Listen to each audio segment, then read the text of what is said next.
mother says her daughter's deadly crash in 2022 was not just a tragic accident. It was preventable.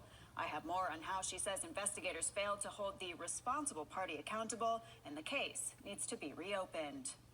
Jessica Gomez died on this highway in October of 2022. Her family believes the crash that took her life was avoidable, and the investigation that followed was flawed from the start. Her family returns often to grieve and remember. God, she was funny.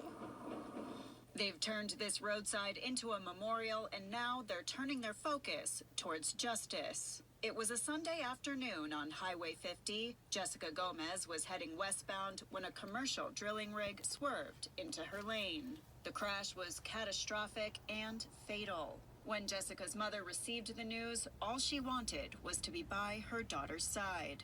I already knew in my mind I just wanted to hold her hand one last time. The driver of the rig, Jesus Augie Mariez Carrena, owns Wellsco Drilling. It was a blown front tire that caused the crash that investigators would later rule as an accident. But what Jessica's family has uncovered since makes them think this was negligence. My daughter was more than what they referred to her as, a local from off the res. The vehicle inspection forms show that the rig had mix-matched tires. The front tire that blew, a Fallon G368i, was 7.5 years old. According to the manufacturer, that tire should have been replaced or recapped at 6 years. It wasn't. And Jessica's family says the failure to address the issue is troubling.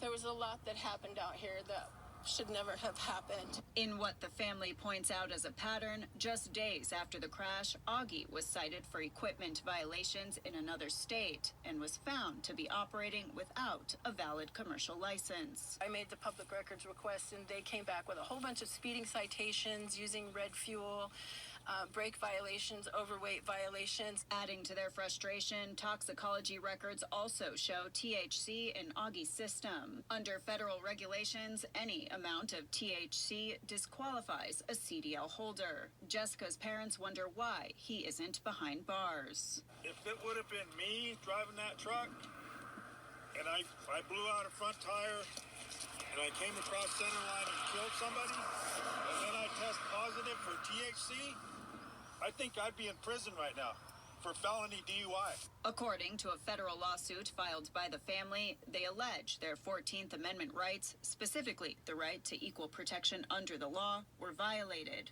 The complaint claims that Officer Sergeant Brian Kavanaugh, who was in charge of the investigation, appeared to be familiar with the driver of the drilling rig.